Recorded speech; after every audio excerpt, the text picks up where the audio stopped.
This episode of Critical Hit is being brought to you by Bombfell. For $25 off your first purchase, visit bombfell.com/critical hit. Hello there, Critical Hit fans. This is Stephen Schleicher, and I thought we'd start off this week. I know we've got a lot of stuff coming, and I know you want to get to it, but I thought we'd start off with a couple of emails that we've received over the last couple of weeks. And of course, we enjoy reading your emails. We can't get to them all or respond to them all. And I promise you, we will have a Critical Hit mailbag coming up soonish. I promise that. Maybe 2 in a row. We'll see. But I thought I'd go into the mailbag and read some of these happier emails that people have sent us. First one is from John, who says, since sometime last summer, so it's been about a year, I've been listening to Critical Hit trying to get caught up. As you know, 8 years is a lot of material to cover. I'm a security guard, so I get time to listen at work. Ooh, I love that. I just finished episode 131, the first part of the final battle against the Void Cyst. Oh my gosh, you guys. This episode gave me chills. Every dice roll, I was cheering for you. Rodrigo's description of the battlefield and of she who slumbers in agony was so visceral. Gave me goosebumps. You guys are so awesome, and I just wanted to thank you for bringing all this quality content. I burned through all of the Acquisitions Inc. That's the Penny Arcade stuff with Chris Perkins. I burned through that really quickly, and I was looking for a podcast that was beefier and had more episodes when I stumbled on your show. Again, thank you so much for the show and the wonderful characters and the talent you bring to the table, says John. Well, John, thank you, man. I'm glad that you're enjoying that. And really, I am pleased that there are a number of our listeners, a large number of our listeners, who are able to listen while they are doing stuff. I know some people listen while they are sorting pills at their whatever those pill places are, not the drug lord places, the pharmacies. Yeah, the pharmacist sorting his pills. That's what it is. The drug lord place. And I know that other people listen to Critical Hit while they're doing their security work or while they are working warehouse stuff or whatever it is. And I'm so glad that your employers allow you to listen to podcasts, whether it be something that we produce at Major Spoilers or whether it is another podcast that you enjoy. And there are a lot of them out there. A lot of them. Sometimes, though, Critical Hit helps people out through the long, dark drudges of higher education. This is from Claire, who says, hi, everyone. I wanted to send you a quick note about how much Critical Hit podcast has impacted this current chapter of my life as it's drawing to a close. I just finished writing my doctoral dissertation in biochemistry, and I'll be doing the whole public cross-examination snake fight portion of the defense in 3 weeks. So probably about the time that you hear this, Claire will be defending that dissertation, which is, well, it's no fun. Here's an excerpt which will be publicly published for the entire scientific community to definitely never read because nobody reads these things. It's a quote. Finally, I'd like to thank Rodrigo, Rob, Brian, Sam, Stephen, Adriana, and Matthew for telling the most wonderful stories and for keeping me company through the many, many long, lonely nights in the lab. Thank you for the beautiful work you do, unquote. Claire goes on and says, I spent 6 years working in a very small lab, and I've spent most of that time alone. Graduate school is miserable and isolating, and on top of that, I've had generalized anxiety. I'm terrified of going places where there are real people. Just been indescribably difficult to get through this. Listening to you guys have fun and interact with one another and tell these incredible stories while I was shooting brains with lasers. What? While I was shooting brains with lasers alone at 2 a.m. really kept my sanity from totally crumbling away. Now I think I want to read this dissertation. Even though I've never met any of you, you've been there for me this whole time because of this podcast. I haven't felt quite so alone. So thank you. What you're doing truly means a lot to me. Take care, says Claire. Claire, thank you so much. And good luck. I hope you defend this well. I think you will. Otherwise, just threaten the committee members by telling them you'll shoot lasers into their brains. Go and watch Goldfinger for more info on how to do that. No dissertation, people. I expect you to die. It does bring all of us, and it's not just me, but it's all of the members of Critical Hit. A great pleasure when we know that shows like this get you through those long, dark, troubling times. Or even if you're just looking for a laugh or looking for something to fill the void while you're driving to work or walking your dog or riding your bike or wherever it is. I'm glad that we help out in some small way. And all of us are very happy when you write to us like this. Of course, I think anybody would be, but it is special to us to hear from fans who say that this show has made a positive impact in their life in some way, shape, or form. Again, if you have questions, comments, whatever they may be, podcast@majorspoilers.com. We'd love to read them. And as I said, we will get to a mailbag in coming probably a month or so. I would add the or so to that. You know, one thing that I hate shopping for clothes. I hate going to stores where they don't carry your size. I don't like changing rooms. I don't like trying to figure out what is my perfect size or my perfect fit, or if I'm by myself.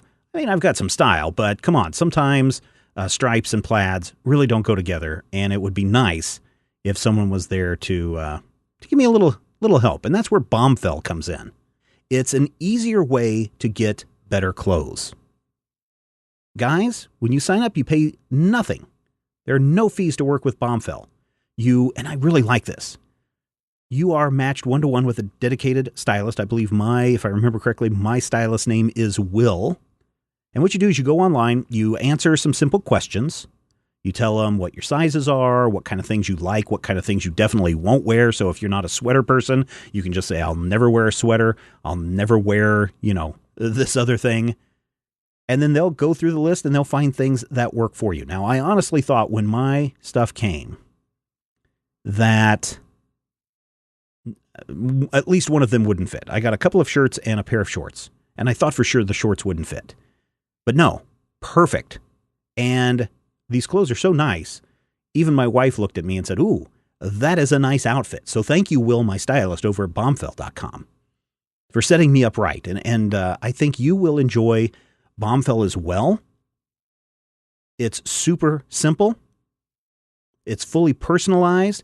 All of the clothes are handpicked by your stylist. And then here's the other thing. After you pick your clothes, your stylist sends you an email and says, here are the items that we've picked for you. If you want to change something, you can easily change something. You've got about 48 hours to make that change.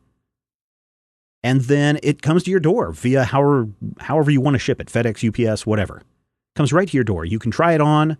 You've got some time to try it on and see if you like it. If it doesn't work, you just send it back. No big deal.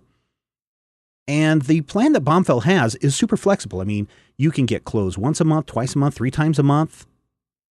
And the cool thing about their service is that you can pause or cancel it at any time. It is so cool. I was super pleased with this. You get some nice clothes. If you're someone who hates to shop, and believe me, I hate shopping for clothes, then I think that Bombfell is a service for you. So we negotiated with Bombfell, and we got you $25 off for our listeners. You get your $25 off your first purchase when you visit bombfell.com/criticalhit. That's bombfell.com/criticalhit, bombfell.com/criticalhit. And when you check out, you get $25 off. It's that simple. I've really enjoyed this, and I think you will too. And I think Bombfell will too. So thank you, Bombfell, for helping me dress a little bit better.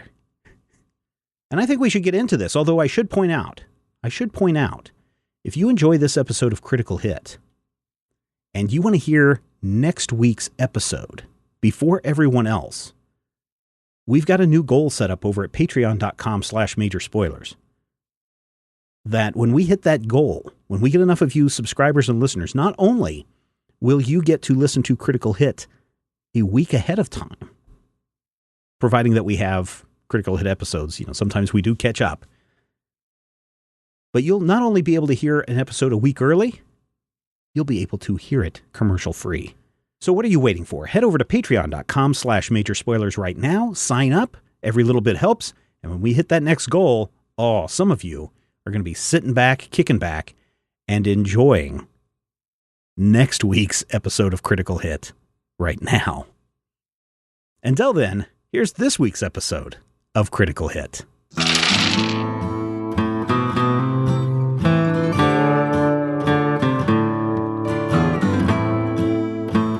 Welcome to Critical Hit, a Major Spoilers podcast. Thank you, everyone, for downloading and sharing this episode with a friend. We are back this week, and we got things to do, because that Mr. Miller is one bad dude. Yes. He's scurry. Yes. So, Sam, why don't you just lead us on, please? So it's been a while, so why don't we recap what happened last time? On Critical Hit. The title for episode 17 was Turtle Spirits, or Turtle Spurts. And the title for episode 18 was Down the Misty Corridor, and it was a combat episode. And that's all I have written in my notes. I don't know what. I would say, based on the map that I'm seeing when I pull up roll 20, we just beat up the child cowboy ghost. Did we not have Talkie Talkie after that? Yeah, we did have a Talkie Talkie after that. But we all went back into the inn and went to sleep. I'm pretty sure.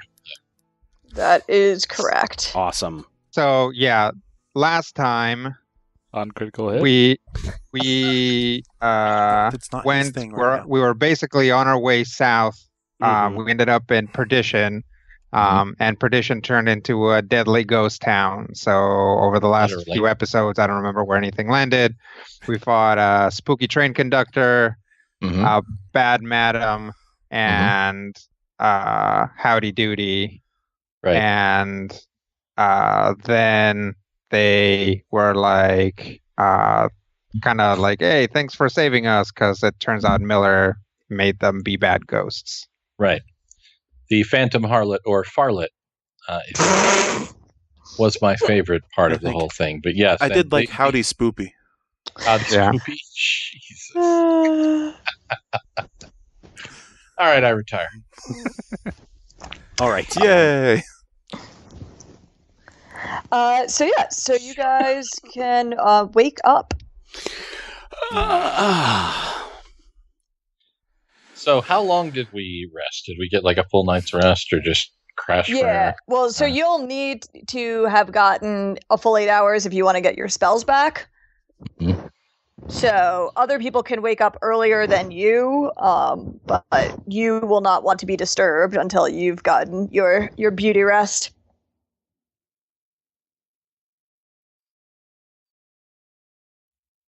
Yeah, I say just wake him up and let him go with the gas he's got. Yes. Oh, he's got the highest charisma. Well- He doesn't really need beauty rest. Well, spells aside, people are going to want to get their like healing surges and stuff Yeah, back, we right? need to That get still our doesn't healing allow surges. time for rest. That too. So you Yep. guys need to take a long rest in order to recuperate from the ghosts. Oh yeah, would we have more healing surges now? That's a good question. Let me take a look at the rules for those. So it has been about a month since we've gotten together, so Yeah. I know some people like listen to this week after week, and then it's like, man, in between weeks you guys just like totally forgot everything that was going on. It's like, well, it has been a month and we have been doing other things. Yeah. Yeah. Usually it's not quite this long between sessions, No, too. no. Yeah. This is probably one of the longer ones that we've had. So unless That's your okay. con mod went up, you don't get any additional healing surges, but your healing surge value does increase because it's a quarter of your hit point value. Hit points. Rounded down or rounded up? Rounded down. It doesn't matter. I guess it does matter. Half of 21 is what? 10. So we wake up and it's a brand new day. Mm-hmm. And now I've got Dr. Horrible in my head. And now we have to head out Or to the find Wiz. these hags, if I'm not mistaken. Yes. Was there Before collateral they find damage us. to the inn from the spooky spookies, or was it All just that poor all alcohol. ectotheric? There frosting? was, but I gave the innkeeper some money. Mhm. Okay. There's at least Yeah, a few. most of the gunshots. collateral damage came from the one ghost using her telekinesis to shatter every bottle in the place, and then also you at least lighting some of the place on fire. I wasn't sure if there was damage because of being hit by a train. It's not an RPG party. It's something is not lit on fire. It's not critical hit until one of us is on fire. Yes. That's actually Oh, that's in actually, the what is everyone's hit point totals? Mine is 50. Me too. 50? Yep. Okay. What are and how many healing surges do the two of you have? Blah, blah, blah. That'd be 6 for me then. Okay, then if you have more than 30, less than 60 healing surges, add 1 healing surge. If you have healing surges. If you have more than 30 hit points and less than 60 hit points, add 1 healing surge. If you have 60 hit points, add 2 healing surges. They do go up around level 5, so. Okay. So I should have 10 healing surges? You've got a base of 6. Yeah, plus your con mod, plus you've now got higher. Yep, that's correct. Okay. So I should have 7. Well, you would have con modifier of 2. I have 42 hit points. Correct. Plus an additional 1 because I'm over 30 but under 60. So I should have 7 healing surges. Con modifier is 2. Yeah. You only get 3 healing surges base because you are a caster. Oh, math is so hard. You should have 6. Yep. Same as me. Yeah, and that's because your con mod is lower, right? Yes. I have the most and have used the fewest. Yep. Cool. Somehow. Show off. Yeah. All right. I'm taking notes. I'm supposed to be a giant sponge of damage. And you're not, so, do that. Oh, sorry. I don't have a mark. That I got shot that one time. Yeah, that's rough. Tanking is harder in 3rd edition. Yep. It really is. Okay, so yeah, you guys wake up. What do you do? Stretch and go find the others. Pretty much. Yep. Need to have some food in the... Yep. And then we need to head out. Feed my dog. Have a dog, I don't know if you guys knew that. I've totally got a dog. Yes, how was the innkeeper this morning? She is not out, which is surprising since, every previous time that you guys have come downstairs, she's already been awake and, had breakfast made. Okay. Well, she was possessed by a farlet. She may be recovering. Are there other helpers, or does she run this place by herself? She pretty much runs this place by herself. Okay. So when you come down, there's, no one at the bar. And for that matter, no one else in the inn. Okay. Then I guess let's just check ourselves out. Okay. Do we want to check and see if she's dead? Or might be a good idea. Yeah, I might want to check on her. Alder shall take it upon himself to check and see. First of all, whether I even know where the quarters are, where she would live, and make sure she's. Yeah, I mean, you guys, I think we saw her come out from. Yeah, exactly, and I think you guys sent her back to her room last night when she was kind of dazed and out of sorts, and so yeah, she seems to just have slept in. So when you guys walk down towards her room, her dog wakes up and gives a bark, and she wakes up and just oh, I'm sorry, I slept in. Oh, that wasn't a dream, was it? No, I'm afraid it wasn't. How are you feeling this morning? I don't know, had way too much whiskey last night. Well, in a manner of speaking, I suppose that is true. Once again, we would like to apologize for the trouble which seems to be following us, but... Yeah. That is, unfortunate. You seem like nice enough guys. Mm-hmm. Oh, that's not true at all. But, again, my apologies. Our plan is to deal with these situations so that they don't recur and certainly don't follow us back if we were to return to your lovely city. Yeah, that's good. Maybe, no offense, but maybe don't come here for a bit. I gotta get this place fixed up. I think I understand. Yes, we will make every effort not to bring more to your doorstep. I'm sorry. I didn't. The bread I was making last night burnt to a crisp. No apologies necessary. Again, it's a very unusual situation. So yeah. I just wanted to make sure that you are all right and recovering appropriately. Yeah, as much as you can recover from this sort of situation. I'm gonna actually drink some whiskey and go back to sleep for a bit, I think, and deal with this later. So you all, I wish you the best of luck on whatever it is you're doing, and hope I never have to encounter it again. Oh, okay. Fair enough.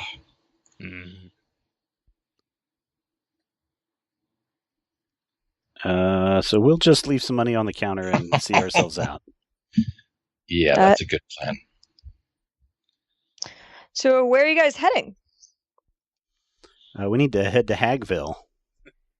That's on the map, right? Haggington. Oh, sir. Haggington, sorry. Haggington. Sorry.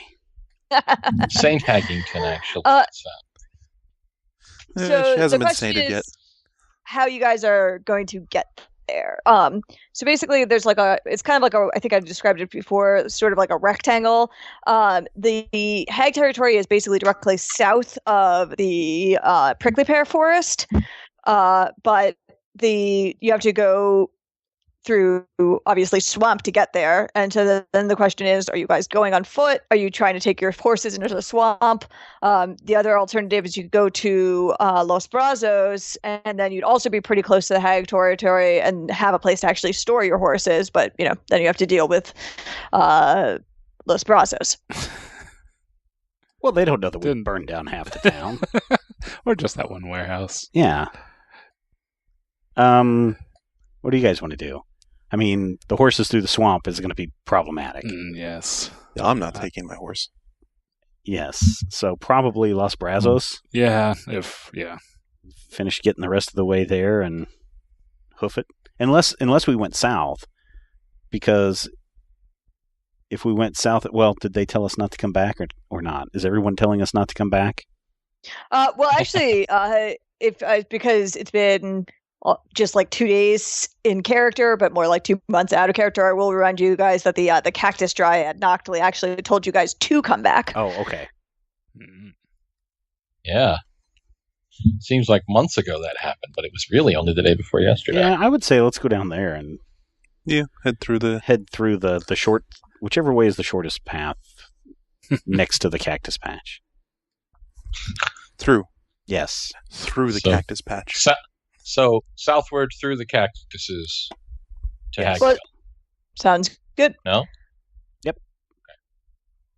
So you start heading towards the prickly pear forest? Mm-hmm. Yeah. Towards Saguaroville.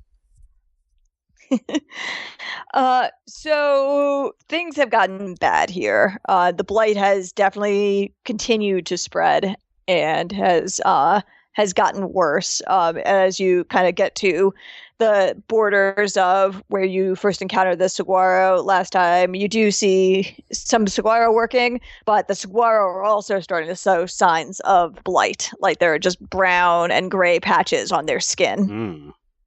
Oh, that's not cool. So it affects them as well. Mm-hmm. That ain't good.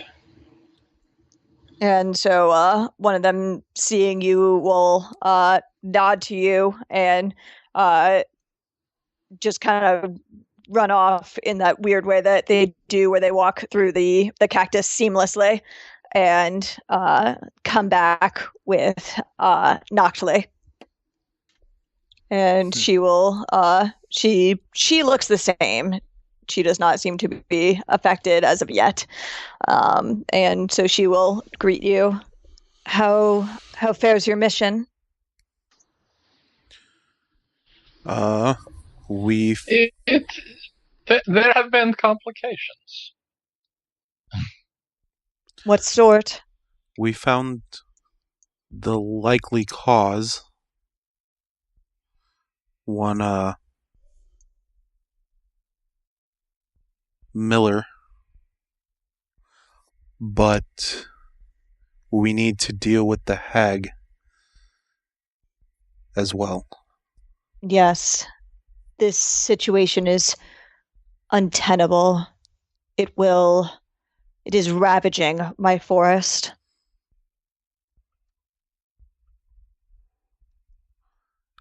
We were needing to head to handle the hag through your forest. Then I will offer you what I can.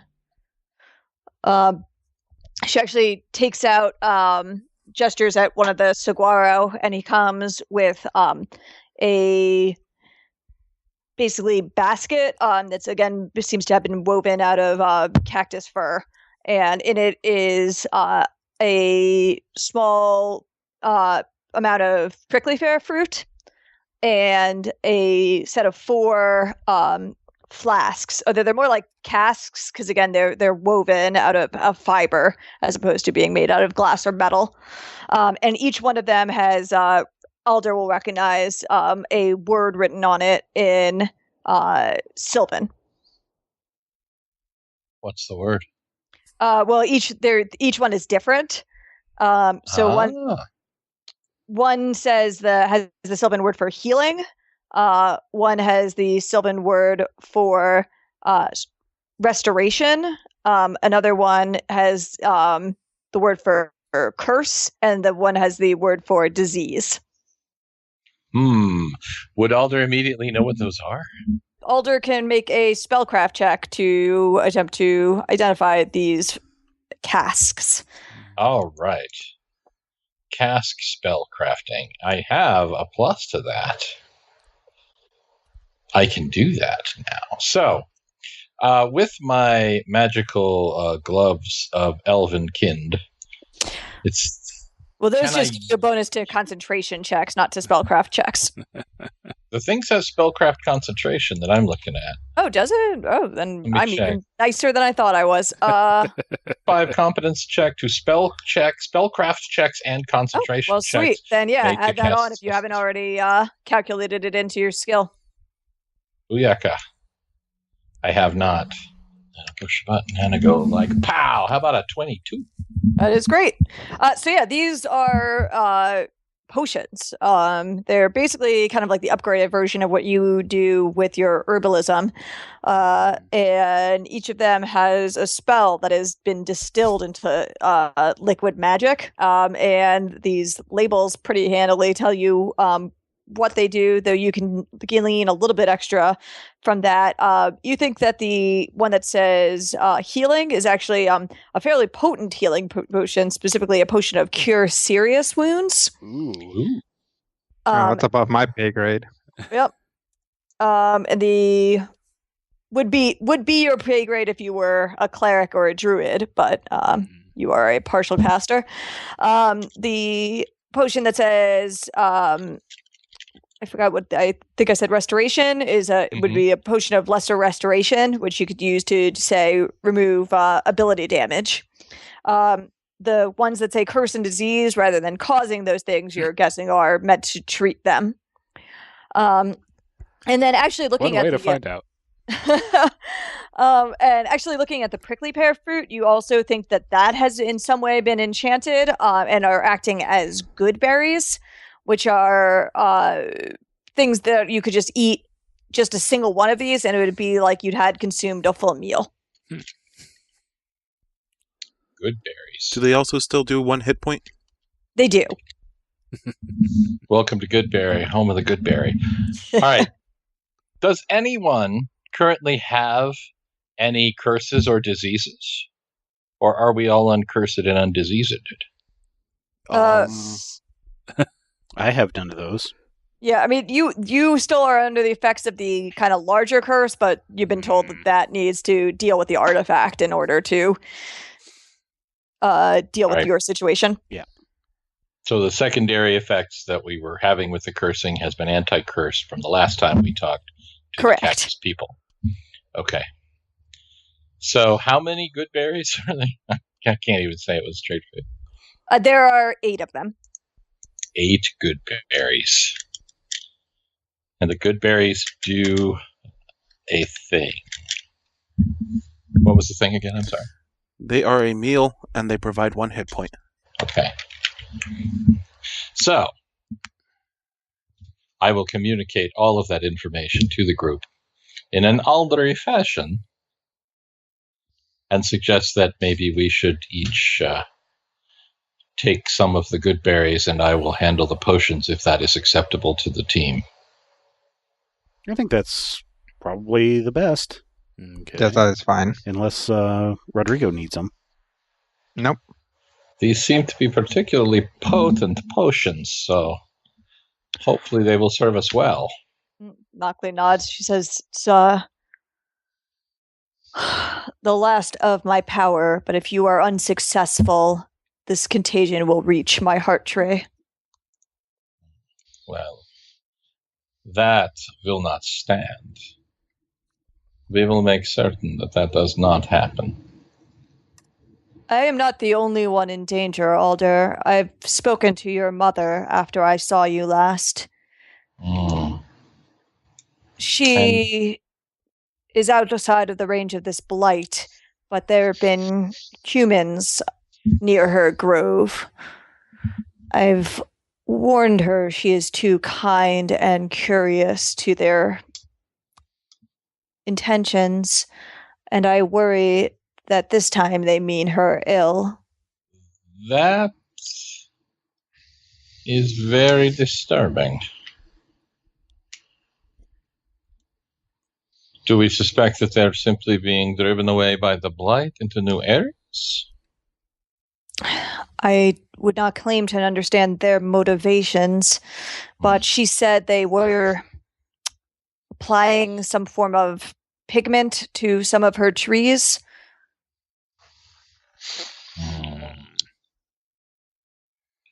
That bodes ill.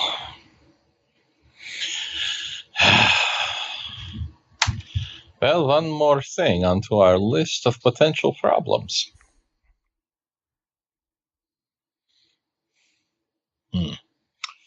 Probably for a longer-term discussion, however. I wish you all good luck. And she actually leans down to Dawn and kind of rests her hand on Dawn's head briefly and says, "And I give you my blessings."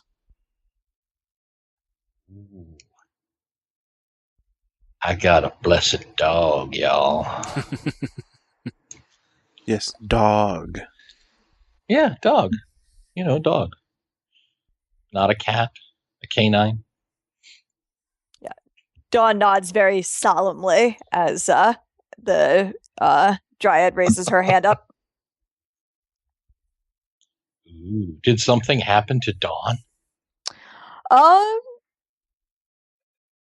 It's yeah, actually, when you look at her, she seems to sit a little straighter, and you'll have to observe her more, but you think that she is different in some fashion. And now when she talks, everybody can know. Never mind. Ruh-roh. Hi, how are you? Now she can sing and beatbox at the same time. My name is Dawn. I'm a dog. That's a shocker. Oh, sorry. She would have a much, much more feminine voice. I mean. Anyway. Okay, so blessed dog. Got some good berries. Where I come from, you put the good berries in the bottle, but that's neither here nor there. All right, I'm serious too. Okay. So you guys heading south? Yes. Yes. Cool. Did we have a specific plan for the horse type creatures? I was never 100% because, well, it's been like a month since the last time we spoke. Well, how much of the swamp do we have to go through if we go south? A lot of it?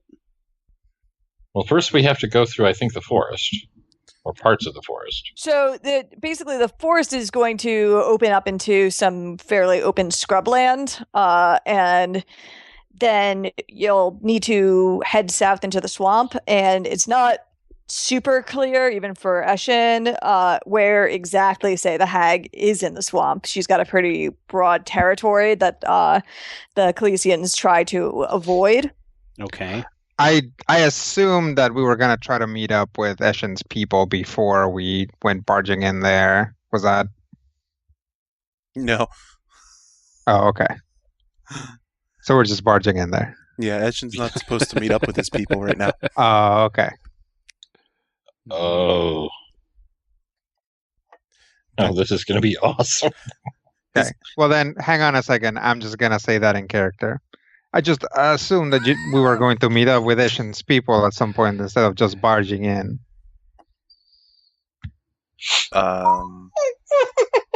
No. Why not? Head to the hag. Yes, that is our ultimate destination, but why would we not meet up with anybody from your tribe before that? I'm not supposed to. You are not supposed to because you are in exile. Oh. Okay. Well, I'll look over at the cactus lady. See, politics. Even lizards have them. She kind of laughs at that. Well, in that case, I suppose we can ride to the edge of the swamp, leave the horses at the end of the swamp, and hope for the best. Because at least one of these horses is not going to make it all the way through the swamp, if not all of them. Probably not all of them. My worry is what would happen. Well, I don't suppose we have any choice either, so.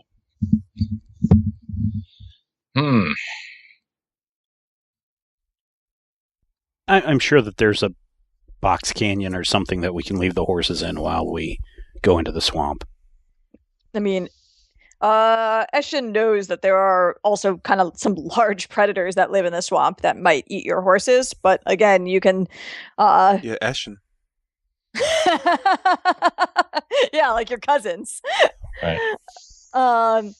So, yeah, I mean, there's a very real possibility that if you bring your horses anywhere near the swamp and don't have something actively guarding them, that they will be eaten or run away. But your options are really hoof it, ride and hope for the best, ride to Los Brazos and park your horses there and go into the swamp that way. Well, is leaving our horses in a magical prickly pear forest an option? Oh, that is certainly an option. You can leave your horses here and then walk down to the swamp. Okay. Would it be acceptable, he said in character, to the queen of the cactus people, for us to leave our mounts here and travel on foot from this point forward? She nods. I will take care of your animals. Thank you very much. That will be much appreciated. Yes. Be careful with Wildfire, he bites. She laughs and says, I think I'll be okay. I don't think he will want to bite me. He's not particularly bright. He might still try. But, yes. Good luck. I will have one of my saguaro escort you out. That will be much appreciated. I'll say bye to my horse, and I'll point at one of the cactus people and be like, her brush is in her saddlebag. It kind of cocks his head at you. I'll say it again in Nahuatl. It goes rummaging around the saddlebag, picks up the brush. Yeah. Starts brushing the horse. She'll let you know what she likes. It kind of just don't stand directly behind her while you do it. It gives a little nod. The saguaro do not seem to speak, though they do seem to understand speech. Did they understand him in Nahuatl as well? They did. Ooh. So non-speaking, but multiple understandicating. That's pretty cool. Mm-hmm. The saguaro will escort you again through the edge of the forest. and as it opens up, like it starts thinning, getting less cactusy, and then eventually is more open. Though the climate is also changing to be a little bit more muggy as you start walking south towards the swamp.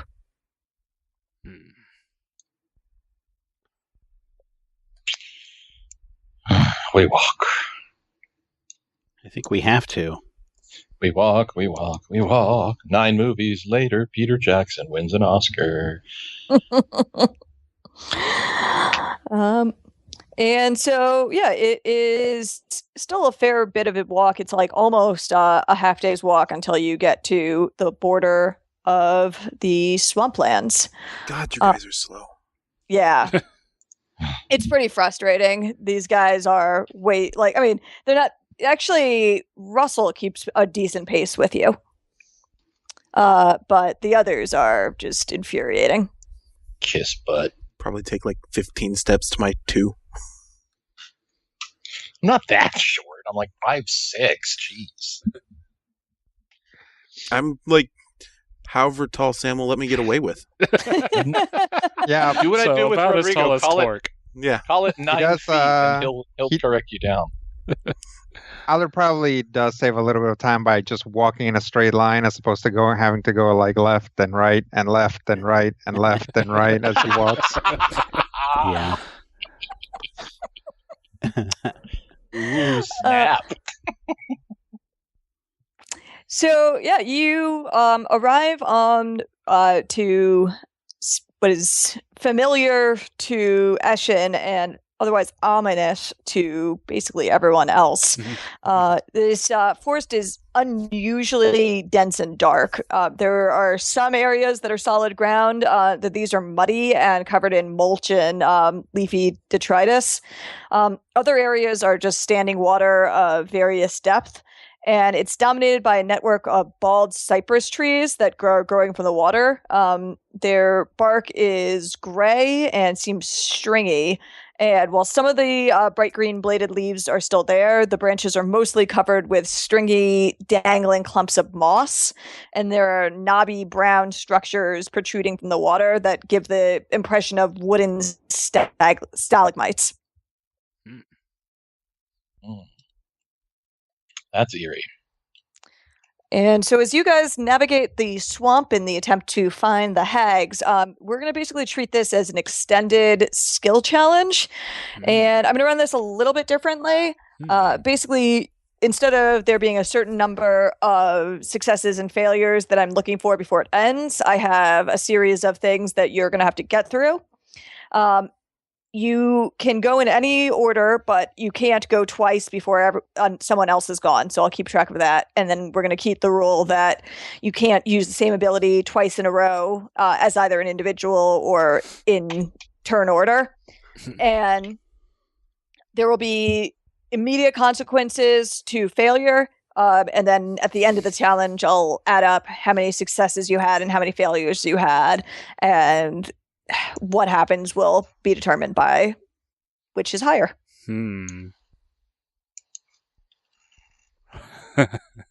So glad I never put a point in the swim. Neither did I. I've got points in swim.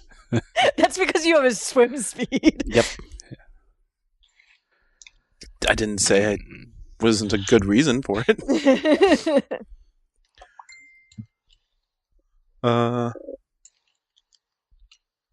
I'm going to... I guess I'll start. Sure. Cool. I'm going to open with survival. Okay.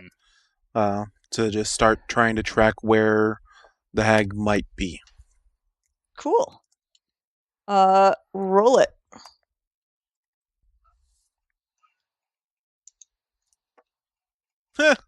Ouch. Auspicious start. Hell. I blame Brian. Well, with your +8 bonus, it's at least a 9. Yeah. So you start basically just jump into a pool of the water and start trying to take the fastest line that you think is going to get you to the hag. And looking around, you are just swimming very purposefully, and you don't even notice that you swim straight into the territory of a snapping turtle that bites you. Owie. So I'll roll some damage on you. Turtle spirits. Yeah, this is just conventional turtle as opposed to a turtle spirit. They're just always troublesome. So yeah, take 4 damage. Meh. Don't do that. Don't meh 4 damage at our level. We're level 5. That's like 10% of your health or something.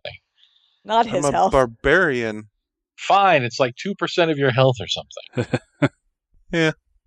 People need to believe that these turtles can hurt people. I mean, this is a PSA about don't crawl in with a turtle.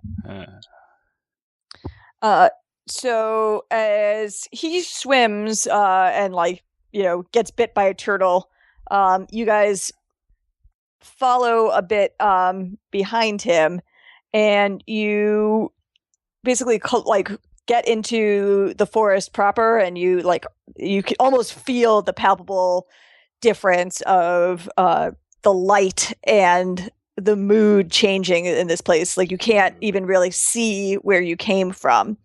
And then you see a small group of people wearing variations on simple tunics, though they seem travel worn. And it takes you a moment, and you realize that these are ghosts.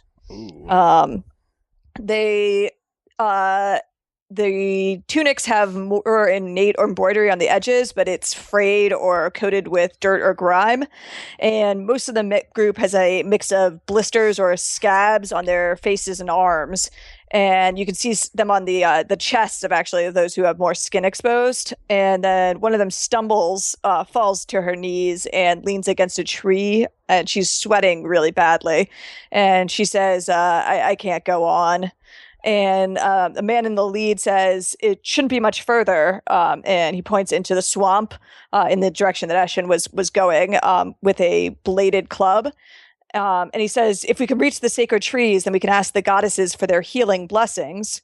And the woman shakes her head and gestures to the basket on her back and says, take my son. Perhaps it's not too late for him. And another woman kneels down next to her, looks down at the child, and kind of presses her face close to his. And then she stands up and shakes her head. The man in front's shoulder strumps, and he gestures for the others to continue. I roll to be sad. You can do that for free. Nat 20. Free action. I think stupid humans. I'll go next. Okay. I will... seeing the direction that the spirits are walking and that Eshin was heading, I want to get a better perspective because, at some point, one would expect that a hag camp or a hovel or something, she's going to need fire, and fire produces smoke. So I'm going to climb up a tree and look in the direction that everyone was kind of heading and see if I can see any smoke in the distance. Okay.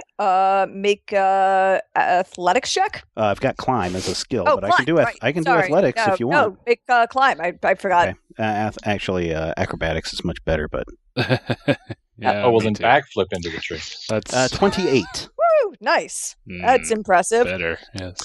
That was on my climb. Yes. So yeah, you are able to climb up the tree, and actually you don't see any smoke, but you do have like a very good vantage point on some other things, and you see from where you are, there are actually 2 bodies that are actually right near where the spirits were. One being an adult body, and the other being like a tiny body that you assume would be maybe a baby. And there's actually the roots of a cypress tree that are growing through them. Ah, okay. I will shout down to Chema to go check that out. I'll go check it out. Yeah, you see what I described. There's clearly these bodies have been here for a long time. They're purely bone. And like some of the bone is starting to show signs of like decomposition itself, but the tree has just grown through them. I will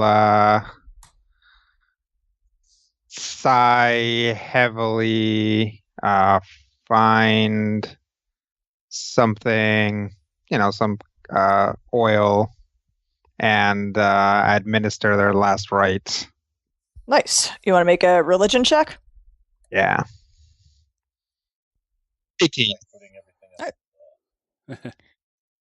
That'll succeed. In fact, you seem uniquely capable because you know some culturally appropriate, judging by their appearances, rituals to say. And you see like the woman clutching her baby manifests briefly and like kind of gives you a bow and disappears. And with your religion check, you'll also know that these are haunts. These are just kind of, as opposed to the other ghosts you encountered, these are basically naturally occurring ghosts, people who died under particularly distress or bad circumstances, can sometimes just linger near their bodies. But you think that you have now put them to rest and they will not trouble you. I'll look at the other guys. I will, if we ever come across Guero again, do you remember that gentleman that I spoke to that is part of my group? Do not mention to him that I just did that. I understand. Did what? I don't understand. Yeah. No, I think he's actually confused. We will not speak of it. Okay. So somebody's up next. You're I, Matthew, I believe. I will go because I have a thing. Okay. There's this tree. And this tree has grown through these skeletons. And there are ghosts. There are ghosts in the trees. At the Walken family reunion, I will see if I can communicate with the tree. Okay. Make a knowledge nature check.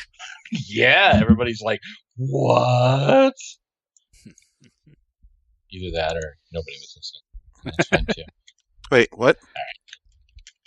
I mean, Alder's very chatty, so him trying to like talk to a tree is like the next natural progression. It would not be entirely out of character. During the big party at Miller's house, I actually had a lovely conversation with 2 chairs and what seemed to be a deck. Do I have a bonus to that? I thought I had a bonus to that. You definitely do.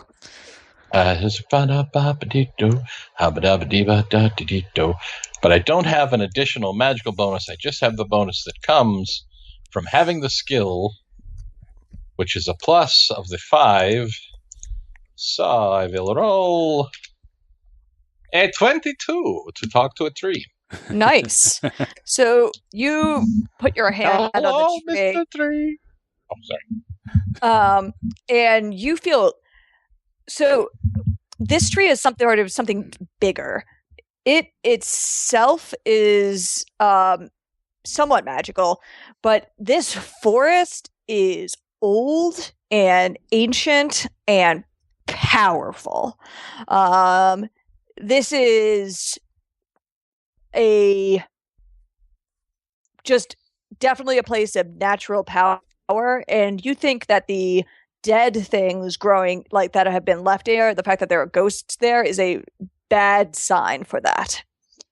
Oh. And also through your nature, you can almost trace the root networks, and you have a pretty good idea of where you want to go forward, because you think that if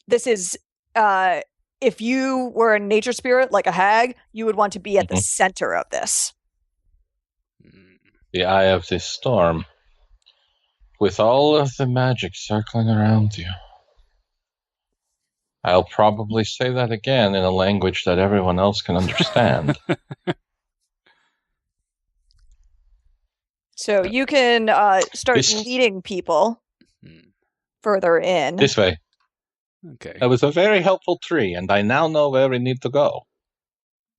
And as you guys proceed a little further in, you come across another area of shrubs, And as you start turn a corner, you see a small group of Calicians that are also crouched in the shrubs hiding. And again, you realize after a moment they are also ghosts. So most of them are unarmed, though some have simple spears or slings. And one of them hisses, "We should attack now. Their weapons are dangerous if they see us before we kill them." And the other one says, "We wait for Eshin and his reinforcements. This is his raid, and I will not face the chief's wrath for messing it up." And the first one says, "He should be here by now." And then he kind of cranes his head up above the brush to get a better view, and a shot rings out, and he falls to the ground. And you hear a voice say, "The monsters are here! Open fire!" And then the Calicians emerge from the brush and charge, but you see them all fall dead before they meet any target. And were we all able to understand the Calicians? Yes. Interesting. You were. Actually, if anyone wants to make me, we're at a fresh turn. So if anyone wants to make me a link, actually, Brian hasn't gone. Oh, Brian hasn't gone. So I don't deny us a failure. Our second failure. Well, if you have linguistics, you can make a linguistics check to try to figure that puzzle out. I have linguistics. I do not. Okay. I was actually kind of hoping to be able to scout ahead and stealth it up. See if we got bearing. Okay. So you want to make a stealth check? Yes. Cool. Go for it. All right. Yeah, 18. Yeah. So that is for stealth check is unfortunately not good enough. Yeah. So there are different, as opposed to like a standard, say, fourth ed skill challenge, different things have different DCs here. So something to keep in mind based on what things are. And some people might be slightly bonused to it based on knowledge and backgrounds and circumstances. So as you move forward, kind of like crouching low to the ground, you are trying to get through some, brush without making any noise. And you actually don't make any noise, but when you come out the other end, you're like, all right, the coast is clear, and you kind of start turning back to like let the party know. And the alder, you see he's got like a bunch of leaves stuck to him. And let's see, you're gonna take, why don't you make me a fort save, Brian? Might want to ready that disease pot there, Matthew. I got it. It's in my belt. That is not going to cut it. Oh, no! So yeah, your costume doesn't have much exposed skin, but when you were kind of moving and crouching, it looks like some of your like stuff rubbed against your basically wrists and ankles, and now they are starting to itch really badly. You have poison sumac. So take 3 dex damage. Dex damage? What does that mean? That means that his because of the itching, he is not able to focus on his coordination as well for now. So that is a issue for him. Have we got something that could heal him? I don't know, Matthew. Do you want to make me a heal check of some sort, or? I think perhaps maybe. Yes. Well, let me see first of all if healing is a thing that I do. Actually, healing is not a thing that you do. I have a +1. I'll do it when my turn comes around. A Chema thing. Well, you guys can go in any order for what it's worth. Like, you don't have to go in the same order. So we are at a new round now, as everyone has rolled. Chema, heal thy judge. So did we basically, by following the judge, that we circumvent the ghost lizards? No, the judge kind of, I think, ran past the ghost lizards and came back and said you guys were okay. The ghost lizards are like basically they seem to you can follow the path that he went around them, or you can try to deal with them in some fashion. I'll have a look at the judge's wrists. Cool. Want to make a heal check? 23. Nice. So yeah, this is your pretty standard, actually poison oak. And it makes sense. It's pretty common around this area, and it's really annoying, but not fatal. And you have some like cream that you keep around in like your healer's kit effectively that you can apply to it. And your success will allow Brian to make a fresh save. You can do it. 4. No, you can. Oh, crap. All right. Well, it does not get worse at this time, but you still have the dex damage. Poor judge. There's nothing worse than an itchy, irritated judge. So, from my vantage point up high, I see that people are running into strange bushes and getting bitten by snapping turtles. I really don't want to have any of that, so I'm going to use my acrobatics jump and try to jump over to another tree branch. Oh, God. I would never hope for my comrades to fail. I'm just saying. Roll it. 29. That would be Jeez, that's that Holy is crap. quite the bonus. Yeah, my acrobatics jump is 21. Whew. Yeah. That's Well, ridiculous. You crouching tiger, hidden dragon that up. So Yeah, in slow motion even, like I'm walking on the air. Do you I just figured you step on do you individual have twigs. do you have the ability that removes like the limitations for jumping? oh yeah, like that allow you to not make a running jump. Yeah, it's like there's a basically, at least in 3rd edition, everything was limited by its size about how far it could actually jump. There was just like a max height and distance that you could jump based on your size. I don't know if that's still around in Pathfinder, but Yeah, monks had an let me double ability that like removed that, so that if you rolled a 47, you could actually leap like 17 squares or something like that, just from a normal jump. Yeah, it also looks like they might have removed that size thing, so I'm going to allow it for now also. No, well, it doesn't matter because it's a successful check anyway, but... Yes, but that is funny. Just because, Yeah. also monks, and their jumping is crazy. So yeah, you very nimbly bound from one tree to another, and you actually wind up in a different little section of the swamp. And you, when you look down, see another group of ghostly people, and they have their hands bound and are being led by men holding muskets and carrying heavy-looking packs. And they stop. The men stop, instructing their captives to line up against a group of trees. And one of the women says, "Please, we haven't done anything wrong." And the man in charge says, "You're a traitor. The order to leave the town was clear, and we gave you plenty of notice." She says, "But we heard you've been burning the villages down. Our whole life is there. We just wanted to protect it." And he says, "More likely save it for the enemy to use on their march north. The sentence for treason is death. We will carry that out."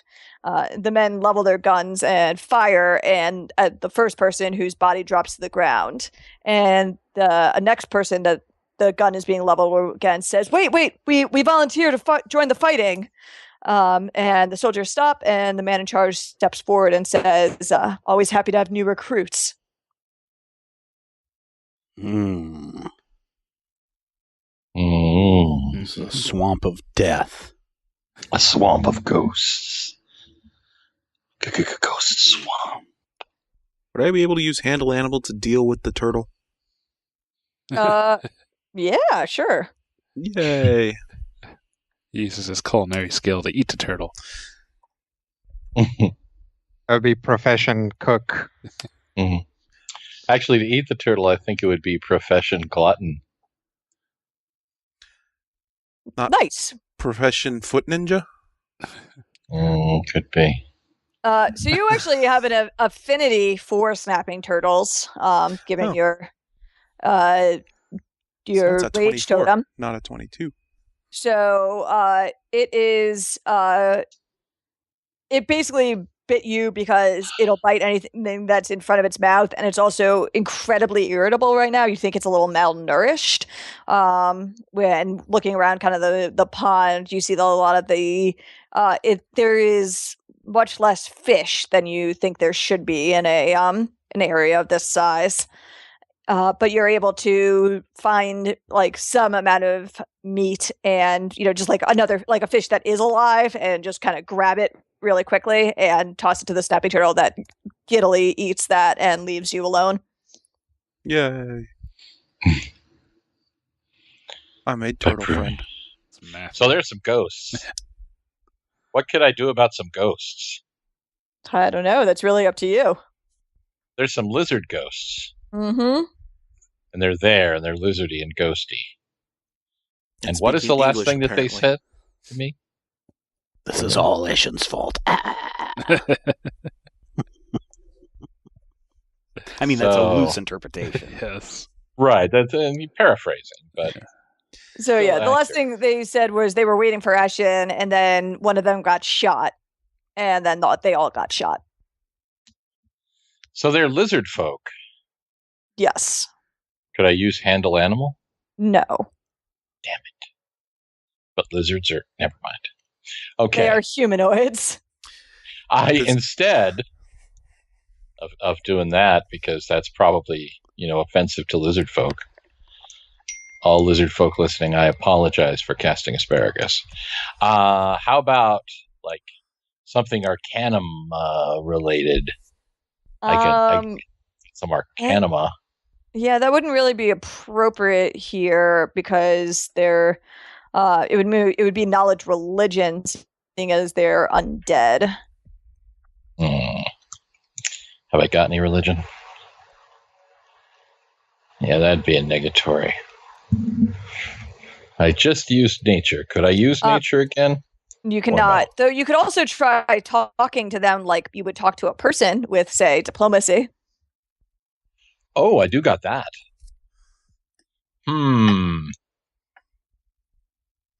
Yes.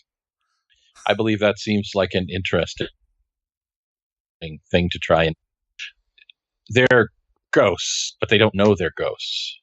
Yeah, they seem basically stuck, like almost playing the same scene of their deaths on repeat. I'm going to diplomatically as one can, explain to them that they are dead and that they can move on to the next world, to, I don't know, Lizard Valhalla. I probably wouldn't know anything about Lizard Valhalla, so I will just try and explain to them that they are no longer physical form. All in right, a diplomatic way. Oh, dagnabbit. Yeah, not so much. It's it's probably above the target. Let me re-roll that since I don't have. What's your actual mod, and we'll go with that. +9. Okay, so that's going to be a failure. So they you start talking to me like you're dead. Go to Lizard Valhalla, and they seem to not not be willing to. You don't have to do this anymore. You can go and be free lizard ghosts in the lizard afterlife. They hiss at you and say, it's one of the invaders, and they start basically trying to stab you with and slash at you, and for the most part their claws just go right through you. These don't seem to be very corporeal ghosts the way, say, the ones at the inn were, but they do some damage. So you're going to lose a healing surge. And I try to be nice to them. That is so unacceptable. That's what you get for being human. Well, heck. That didn't work. Is that 3 failures or 2 failures? Well, we're not running it in that. Right. But yes, you have had 3 failures and 6 successes so far. Okay. So that leaves Brian for this go around. Brian. 6 and 4. See if you can roll 100. You have okay charisma, right? Oh wait, you can't do the same thing. So is he still being menaced by ghosts? They're menacing me. Yeah, they're currently menacing him, though. Yeah, because he kind of just stepped in, and they're attacking him largely futilely. They're doing lizard things and blowing up their neck frills and such. Would me stepping in and trying to scare them off be at all feasible? You can try it. Show them your rash and see if they're disgusted. All right. Would that be a neat? Leap in, standing tall, and give out a mighty roar. 19. Nice. Yeah. They will back off from Alder and run away. Did you use your catchphrase, "Here come the judge"? Not so much. All right. You okay there? Yes, that was really more unnerving than anything else.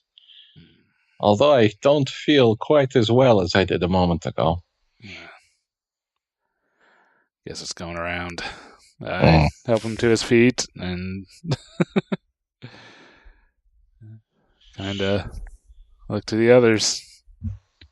Yeah, I think, Eshin, you need to stop messing with that turtle and help your friends.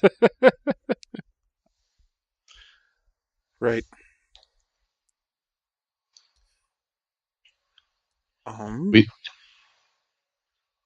We still have those ghosts over there. You actually can't see the ghosts that I described, yes, to Russell, because he's got a higher vantage point. Oh, did Russell tell us about them? I don't know. Far away. I don't think so. Yeah, he's he's like run off into the trees somewhere. Perception to find Russell. Ha! Yeah. What Brian said? If you don't, I will. Sure, I'll allow it. All right. 26. Nice. Anything to avoid dealing with the problem at hand. You see, like, there's some trees over there that Russell is currently standing on, and you actually think that, like, the tree he's standing on right now is an oak tree of some sort, and you think it's actually got a nasty case of the blight, and if it wasn't for the fact that he's incredibly nimble, that he would have, when he jumped on that tree would have collapsed. I will relay that to Russell and also ask if he sees anything of use. I see dead people. So do we.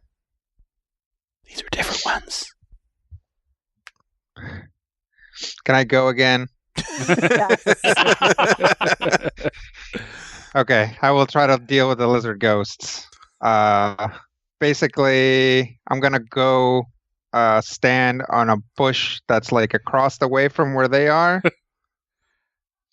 and wait for the play to get to the right point. And then I'm going to jump out of the bush towards them and in my best American accent be like, "Death to the lizards!" And then as soon as they come out, I'm going to be like, "Oh no!" and like fall over and be like, "You are winning! You have defeated me and can go to Lizard Haven." That's delightful. Yeah, you want to make a bluff check? I got bluff somewhere. It's an 8. It's not the worst. Oh Lord, I hope this works. This will work. 15. Oh man, I'm gonna allow it just because it made me laugh so hard. So basically they seem like they get to the point they start like it'll be a partial success. Like you're gonna lose a healing surge because they will stab you a bunch to like make sure you're dead, but then they will seem to be comforted by that and disappear. I'll take that. So, where exactly is that accent from? Oh, it is mostly from it is actors come through, and it is like somebody's grandpappy. That is what that.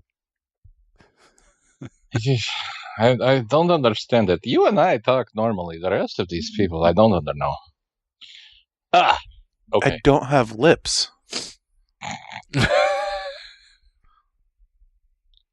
Can we collectively go towards where Russell is now? Yep. Yes. As a unit. Is there a difference between acrobatics and acrobatics jump? No. Yes. Well, not for the purposes of this skill challenge. That's what I was asking. Okay. Well, I'm guessing you get a bonus specifically to jumping, right? Is that what that is? Yeah. Yeah, but he can't use just like acrobatics without the bonus as the next skill. Yeah, because I just used acrobatics jump on my last one. Right. I wonder if I could use perception to figure out why we are seeing these spirits. That would really be more along the lines of like knowledge religion. You can plus use perception was used on this round already. Yes. So this tree is mighty shaky. I mean, it seems fine to you, but you've been told that it is not in good shape. So I wonder, can I use Escape Artist to get away from this tree? No. Darn. Maybe if you were shackled to it. Wait, shackle yourself to it and then...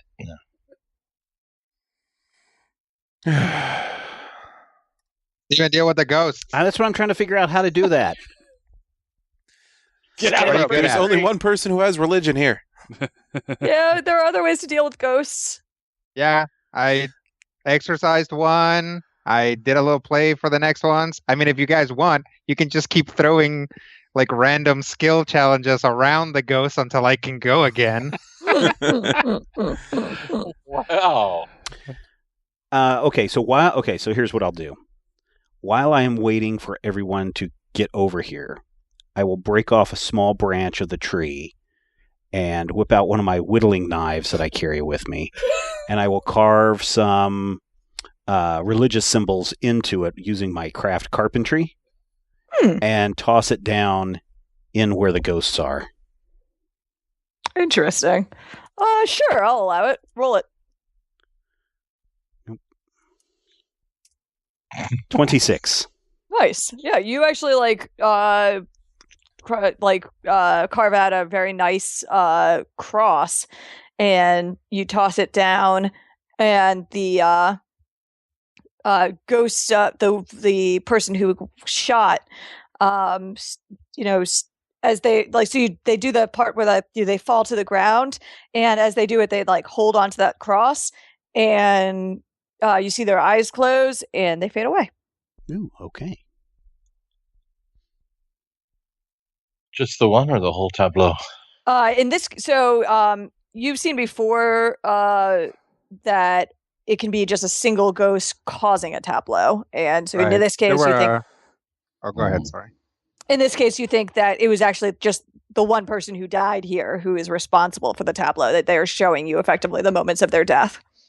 Yeah, that group trekking across the swamp, the actual corpses was just like the mom and the baby, we saw the whole entourage. Yep, exactly. Terrifying. Stop killing imaginary babies. Is there anybody else in this round that has to go? Me again. Oh, the judge.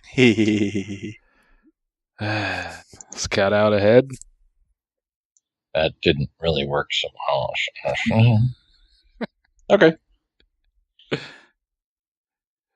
And now I got a smaller bonus to it. Wait, I have an idea. Uh-huh. Before you scout,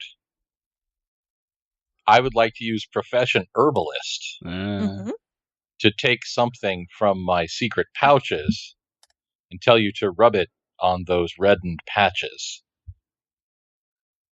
And it will help with the swelling and the itch. Roll it. Ha! That's a thing I got. Pow! How about a 12 as a failure? Yep. You rub more poison sumac on. Oh, no. Sorry. Does that make the judges worse? Or does Alder now also have the... Now you get to take some dex damage. I hate you so much, Rob. So take 2 dex damage. Rob didn't roll. All right, so in the case of dex damage, that means... You now have effectively a -1 to all dex checks. So your AC, checks. Any dex-related skills, your ref save, until that is dealt with. And when it is dealt with, is that something special, or is that just... It will be, so it can be dealt with through a variety of means, like actually succeeding in a skill check to treat it, or... Oh, well, I'm sorry. Bed rest, the spell lesser restoration, things like that.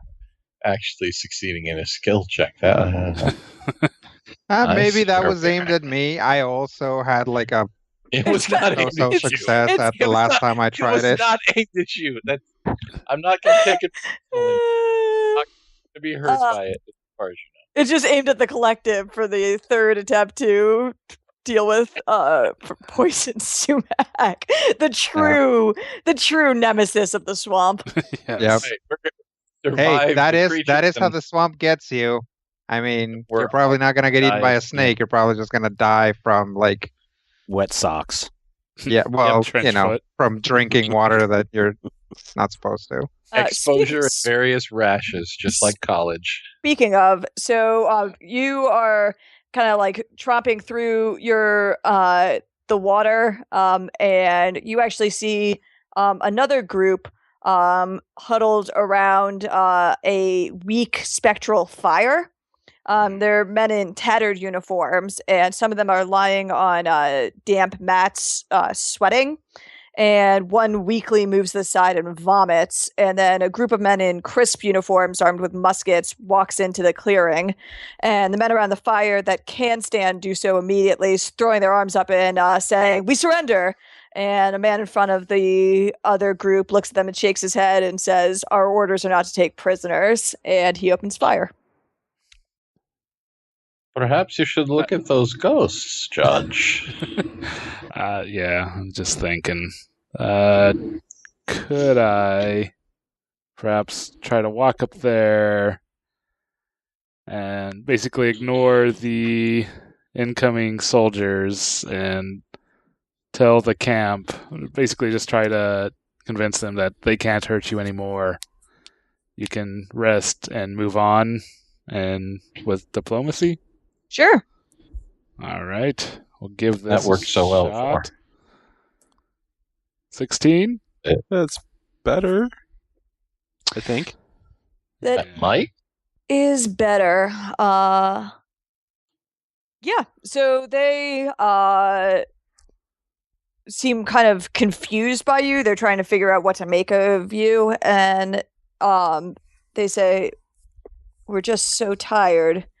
And they kind of like lie back down and they fade away. They probably mistook you for a figure of death. Well, I don't know that mistook. And people can also make various knowledge checks to try to figure out more of what's going on. What sort of knowledge checks might be appropriate? Basically any check, with the exception of Arcana, I suppose, but local, nature, religion. In that case, I'm knowledge engineering this. I suppose engineering. I forgot about that too. So yeah, local, religion, knowledge, or history would all work. Geography? Geography would also work. Oh. Given the nature of the geography. Would nature work? Yeah, I was going to nature go would with also nature work. because nature is by far my better one. Unless I'll try a nature. Okay, go ahead, Matthew. Well, is it a new round or? Yes. Yes. I figured this was kind of a side thing, just to figure out what the dealio was, or is this actually part of the challenge? You can do it either as part of the challenge, or you can do it. We should do it. We might as well do it as part of the challenge because if we can get some insight, that will move us forward. And if we fail, we just failed again. All right, I'm going to try the knowledge nature, which I have at this time. And crap, I am rolling for the crap tonight. Okay. 11 is probably also a failure. Yep, it sure is. So you wind up, you're looking around trying to figure out what is going on here, like investigating various leaves and trees and plants. And you go to turn over a rock, and there is a snake under it, which launches out and bites you. So make a fort save. A Peruvian boom slang. And since it's a fort save, I have a -1 to it, don't I? No, that would be a dex save. That would be a reflex. Would it? I thought Correct. she said a fort save would have a negative. Okay, well. No, cool. I said your dex ref checks. saves would, because you took dex damage before. So I'm trying to So- pile on all the ability damage. So we're not there yet, but we'll see how it goes. You're just trying to be mean and bad. All right. So, She gave us just a to potion verify for that a I reason. remember how the game goes. Shh. So I can do a reflex check as a D20 No, plus a reflex check. it's a fort save, fortitude save. A fort save. Fortitude save. So a D20 plus my 3. Yes. Okay. Just making sure that I remember how to play the game. People out there going, you don't remember how to play the game? And I'm like, yeah, I totally don't. But I made that save. All right. So yeah, the snake bites you, but you're able to shrug off the poison. It just seems to graze you. Well, I'm immune to the Peruvian boom slang's bite, you see. We're a bit north for the Peruvian boomslang. Well, it's an unnatural situation. Clearly, it migrated because of the blight. To the epicenter of the blight? It's not a very intelligent snake, Rob. I will also try a knowledge check. I will use geography, since it's the other knowledge I have. Cool. Roll it. What are you trying to do? Just figure out the situation, what's going on, and I'm gonna fail. So. Okay, that's cool. You could be a little bit more positive. Oh, you fail. He is going to fail. He did. I'm positive I'm going to fail. 100%. I'll roll knowledge engineering to make a rudimentary telegraph office and signal for help. Nice. SOS. So you actually think that this is there might be a place near here that there was a significant battle involving Calicians, and you start moving in that direction, and you are instead wind up just finding yourself in a disgusting swarm of mosquitoes who just bite at you relentlessly. So you're going to take some damage from those. So take 3 damage. Meh. And then, but then as you are trying to guide them, you do find another area, not what you thought you did. And you see again 3 muddy and exhausted looking men stumbling through the waters. And they're wearing gray jackets, though the insignia seems to have been torn off. And one of them says, "This is madness. Do you even know where you're going?" And the other one says, "I'm not going to die in a war that's already lost. I'm going home." And the one says, but why through here? I've heard this place is haunted and full of monsters. We would have been safer on the battlefield." And the first one says, "Because if other people in our unit are as ignorant as you, they won't follow us." And then there's a scream, and from behind the first man, and he turns, and the man who's been complaining has had his throat torn out by a Calician. And then there's another Calician that's standing with a long knife that's slowly sliding down a third man's face. And the man in front whirls around, shooting the Calician with a knife, who drops to the ground. And the other man grabs his bloody face. And the Calician that was tearing that other man's throat leaps to his feet, but is too late and gets a bullet through his own neck. And the bleeding man says, "I guess he was right." Man, I could have used Intimidate here. Who's active? Like, who hasn't gone? I need to go. Brian, Steven, and Rodrigo. I wonder if I could use another acrobatics jump to get over to where Eshin is. Sure, I can. Well, you guys are all together now. Oh, we are? Okay. Yeah, we headed towards you. Ah, okay. So you might be above us. Oh, I wonder...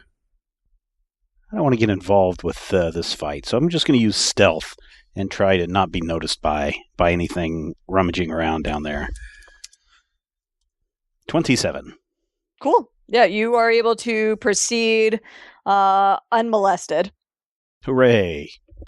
Aren't you one of the people that has experience with ghosts? Yes, but I don't have religion.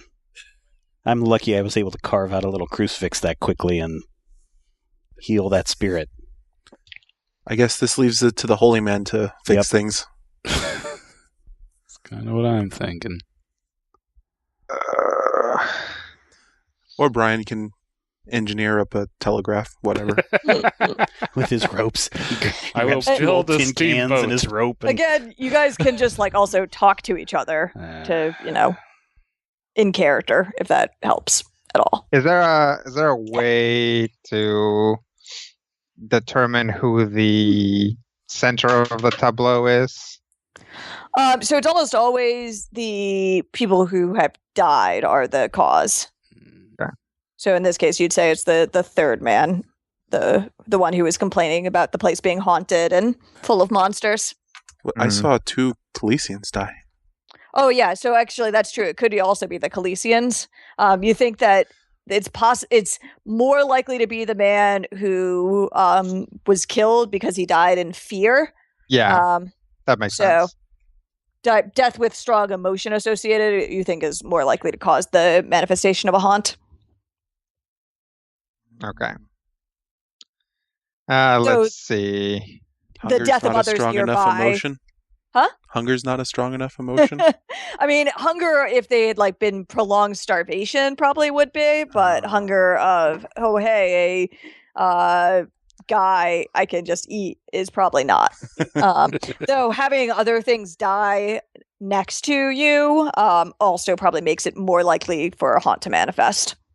Though, actually, now that you're looking at this whole thing, you can make maybe a sense motive check to try to figure out the situation a little bit better. 20. Yeah, that'll do it. So you actually recognize the 2 guys that didn't die. The guy that gets cut, that's the Sheriff of Redemption. That's Sheriff Walter Catton. And the guy who is leading them through the swamp, you met him in Los Brazos. That's John Brown. He's the portmaster. Wow. Whoa. What? So they're all deserters. They went into the thing.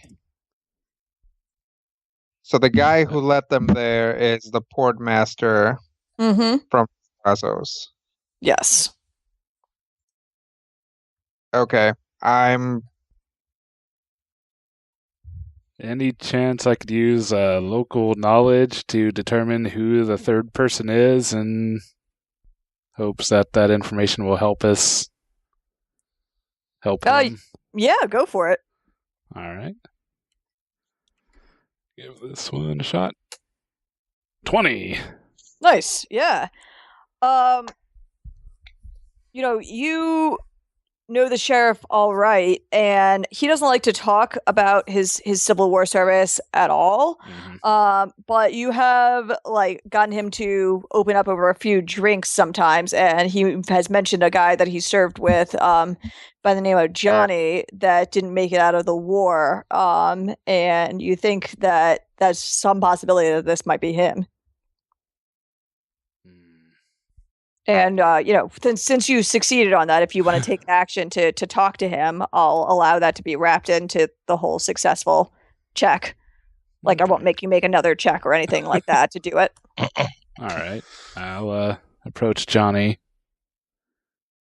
And, what do I want to say? Go that way. Really fast. John, if anything gets in your way, turn. Run, Johnny. Johnny, get your gun. Yes. Johnny got his gun. Johnny, are you okay? Are you okay? Tell him, ask him if he wants you to give a message to somebody. Maybe. Okay. There you go. Yeah, I'll basically ask him that. If he wants to, has any messages for the sheriff that I can relay. Oh. Yeah. Tell him thanks for protecting me, and that I don't blame him for what happened here. I'm sure he'll be glad to hear it. You did good work here. Rest well. And he fades away. Hooray. Nice. Was Brown dead? No, he's alive. Okay. Yeah. He was the portmaster guy. Yeah, see, that's the problem. Is with this one, I was like, oh, how long is it going to take me to go all the way to Los Brazos and punch this guy in the crotch? Yeah. I was trying to remember if he was one of the corpses that we slaughtered. Right, yeah, he was not a zombie. He is still there. Can I knowledge nature now? Yeah, now for you the can. same thing? Oh boy. My knowledge nature is actually a lot better.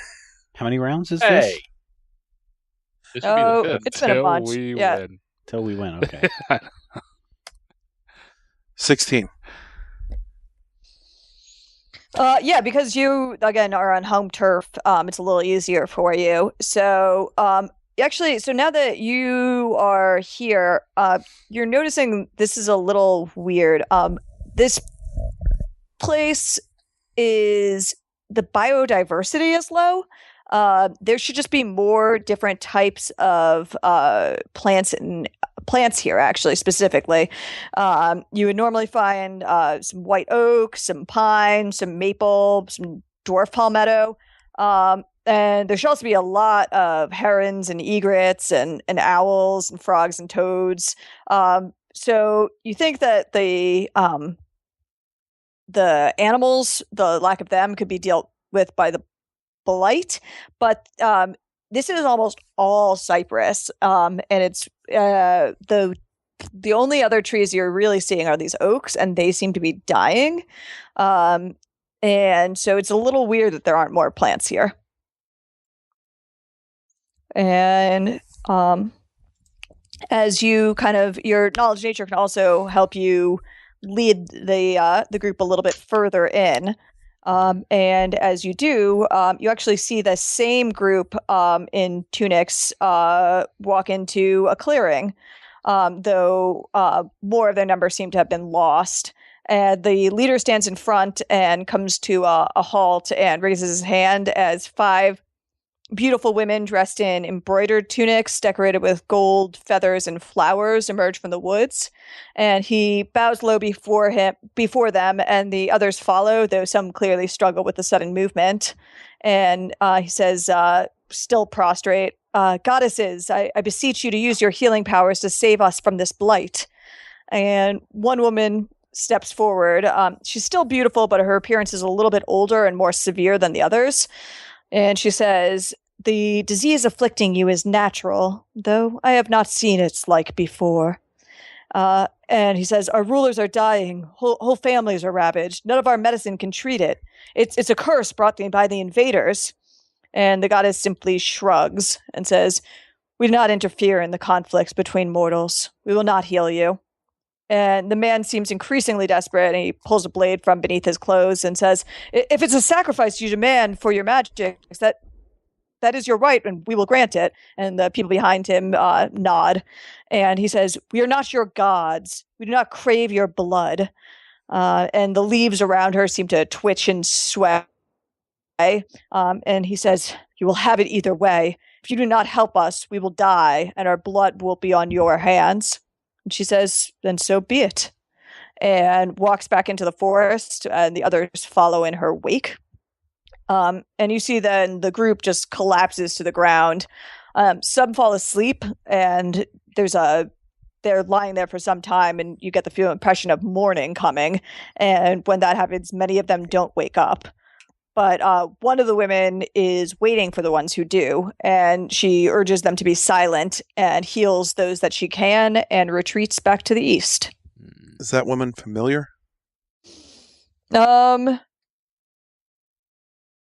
Yes. No, not the woman who was waiting for them. The woman who was in charge is vaguely familiar. I got nothing. Since it looks like there's just a bunch of cypress trees, I think I'm going to jump out of the trees and join everybody else down on the ground, since it looks like there's a clearing ahead and maybe not as much swamp water. 39. Oh, just to jump down from the tree? Yeah, the acrobatics jump. Sure. Yeah, you jump cleanly to the ground. So did Eshin communicate the information that he thought and he discovered when he's discovering his thoughts? Oh, the nature stuff? Yeah. There's no food here and not as many trees as there should be. No rodents. Not enough animals? Yes. And aside from these failing oaks, those are the only trees I see.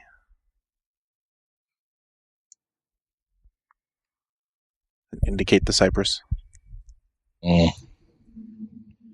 If he used knowledge nature is off the board. Yes. For this round. Correct.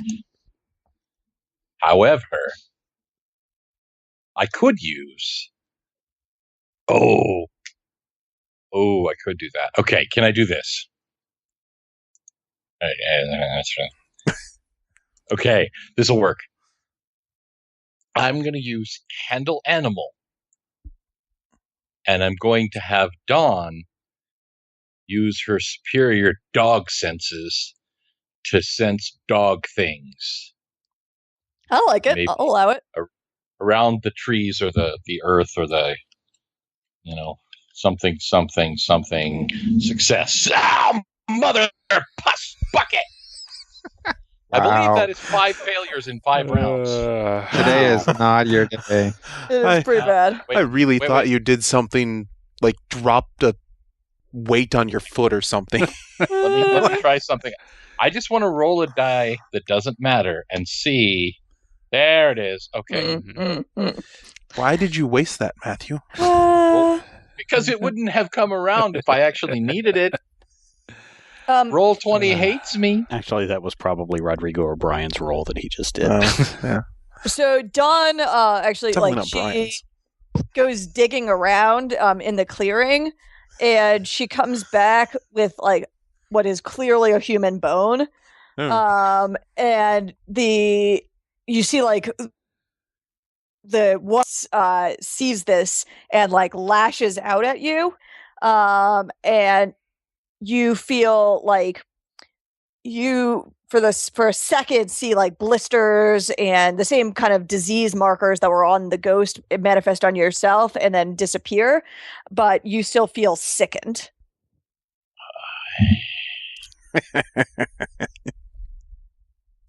This is the worst swamp ever. It's not a good place. Hey, you watch yourself. Okay, so Dawn found a bone, which got the attention of one of the ghosts. Correct. And it attacked Alder, right? Correct. Okay. I got a bit of a blip there in the middle, so I didn't quite catch everything. Okay. So now Alder may have a terrible disease. Yep. So I'm going to hold out my hand for Dawn to give me the bone. Okay, she obligingly drops it. Okay. And I'm going to put the bone on the ground and then get out some salt from my pack and then try to make a little circle around it and see if I can, like, super fast bind this ghost. Oh, neat. Yeah, make a religion check. Nice. 20. Yowza. Yeah, so yeah, you start doing it, and as you do, like, kind of Dawn kind of gets a gist of what you're doing, and actually starts bringing you more bones that, and then dropping them very much like right outside the circle, so she's not disrupting anything. So you can just like grab them and put them in, and you are able to bind the ghosts that are here. Okay. Nobody touch that circle. Okay. All right. Also, let's go a different way back. So once again, I believe Brian is. That's everyone already gone. Bringing up the anchor. Yep. 1, 2, 3, 4. Yep. Try and. What do we could fail with this time? Yeah, we could just could we like continue exploring and see what we come up with? Yeah, sure. Or Brian, do you want to like play it safe and go with one of your strengths now, and hopefully that'll lead us somewhere? I'll try to stealth ahead. All right, roll it. Okay. Stealth 16. Yeah, darn it. Craft rope, not. Man, it's actually creating the rope. Sorry, Brian. So, yeah. So you actually make you try moving ahead, and what else do I have for you? At least the oak can't get any worse. What other ways can we there we go. So yeah, you you try to mask your down a little bit by actually swimming. So you like jump into one of these pools, and you swim a little bit, and like you're like, oh, this is great. I'm super quiet, and then you get out of the water, and you're covered in leeches. No. Not the Stand By Me. Never the Stand By Me. Again, it's like, oh yeah, you'd like rolled up your sleeve a little bit because the water was actually kind of soothing on the sumac. Oh, no, it's terrible. And these are specifically ghost leeches, which are clear skin to begin with, which makes them extra disgusting because you can just see their blood on you, like that they've like been, gorged them. So take a point of con damage. Ow. But you do again emerge into another space. And as you do, you see another scene playing out. So you see the aftermath of a battle, actually. There's several Calicians that are dying on the swamp floor next to various animals. There's a mix of large reptiles and birds and some saguaro, actually. And then there's a exceptionally large Calician who pulls a trident from a naked female figure that's covered in leaves and vines. And he turns to a woman whose skin seems to be made from pale bark. And a saguaro whose thorns are covered in gestures to a gaping hole in its side that's oozing sap and points north. And the woman nods and says, "Return to Noctli and heal. You've done enough." And the creature departs, and the woman turns to the Calician and says, "What's your plan?" And he shakes his head and says, "Our losses are too heavy. It's bad enough that I had to ask for assistance for this trial. If I have to return looking for more men to finish it, I'll never earn my title." And the woman shakes her head and says, "You've killed 3 of the oldest and the most powerful. Without her coven, she'll be weaker, but that might make her more desperate, become unpredictable." And the Khaleesian says, "How long do you think it will take her to recover?" "She'll likely plan and move slowly, maybe one of your generations. And then we'll both return to our people and say this was a success. The hags are not our only enemies, and if I lose more of the tribe's warriors, we won't live to fight her again."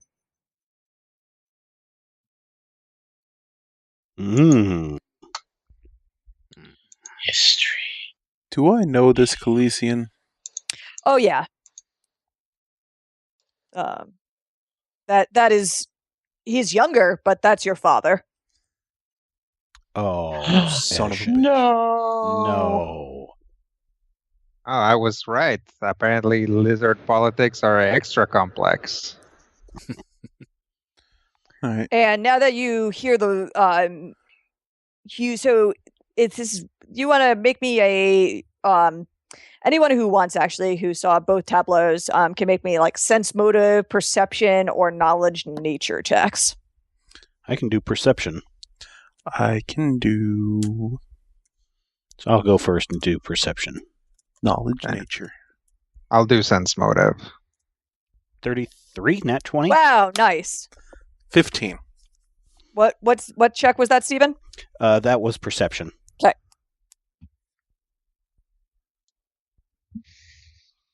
Mine was nature. It's a 15. That was 21 on... That was sense motive, Chema? Yep. Okay. Cool.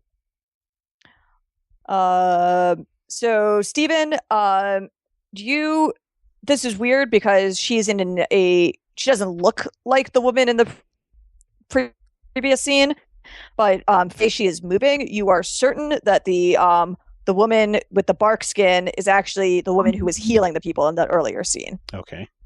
Rob, that is a dryad. And Chema, you know, basically you get that, like, yes, this is some complicated lizard politics, and clearly, like, I guess you can sense motive says none of the warriors that are on the ground would survive, and possibly wouldn't be like saved because they'd overheard this conversation. Right. Can I also turn it on Eshin and tell that it's his dad? Yes. Okay. Is that dryad look at all familiar? It's I've been studying his nictitating membranes, and I can see when he's shook. Yeah. Yep. Actually, and for the dryad, if you want to make that look familiar, you can make a knowledge nature check for me, Alder. Knowledge nature Alder check 15. That's good that enough. Sucks. Okay. She does not look familiar, but you guessing from the look of her bark and her kind of leaf hair would think that she is an oak dryad of some sort. Yeah, I'll just put the pieces together for you. You saw the last place you saw all of the oak trees in this forest are dying. Okay. The hag came back for her. It certainly seems that way. And actually, I'll give you another piece because from a very late, because you spent a lot of time looking at it, that table, that like special magical table that was at Miller's mansion, was white oak. Oh no! Oh. The table was what? I didn't quite hear the... Was made from white oak. Oh. From her. Dude. Yeah. They screwed her. They varnished her. Oh, man. She's a table now. Oh, I hate this hag.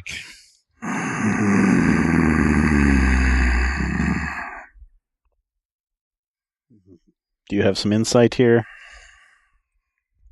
Eshin? Yes. Is this why you can't go home? No. This is why I'm... But it is why this place is in this state, is it not? Most definitely. Eshin's going to try to calm down long enough to tell the Calisians that died that he's going to avenge them. Cool.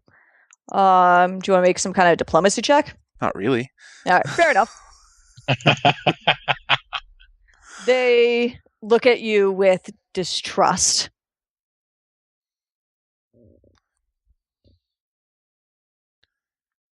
And I am going to be speaking Calisian. That's what was my father's name? It's been a while since I've actually looked at that. Bob. I think you. So if you want to make up a name for him right now. I thought we said it at one point. No, I don't think so. I remember sending you an email asking if you had a name in mind, but I don't think we ever got it. So. Eshin Senior. How about Karas? Sure. I understand that was Karas. I am his eldest. I will avenge you and seek my father. They stand solemnly, and one of them says, "Karas has no son." You've been here for some time. Why? Why are we stuck here? I blame the hag.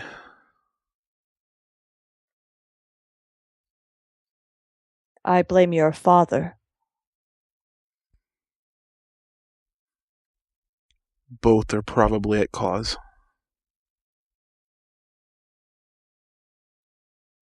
Give us peace. I will. Oh, he stands the others away. He sent the other Calisians away, but he's still there? No, they all go away. They all go away. Okay. And as they're walking away, you hear a voice, though it is unclear where it is coming from. And it says, "Oh, family reunions are so much fun." Dun, dun, dun. Are we at a bellowous roar? Well, that certainly sounds like an ominous ending to this week's episode of Critical Hit. I want to thank everybody for checking us out and sharing the good word. So many of you using the hashtag Critical Hit there on the Twitter. It's always nice to see those pop up, even when people follow the instructions with the OMG. I can't believe that just happened. Hashtag Critical Hit. That was a lot of fun. You guys did great with that. So why don't we keep it going this week by heading over to iTunes and in the review section, share some positive love. Spread that love around. We certainly appreciate that, and it does help us out in the long runs. Until next time, for D&D Brian and Rob and Rodrigo and Matthew and Sam, I'm Steven, and here's hoping all of your dice rolls are critical hits. This podcast is copyright 2017 by Major Spoilers Entertainment, LLC.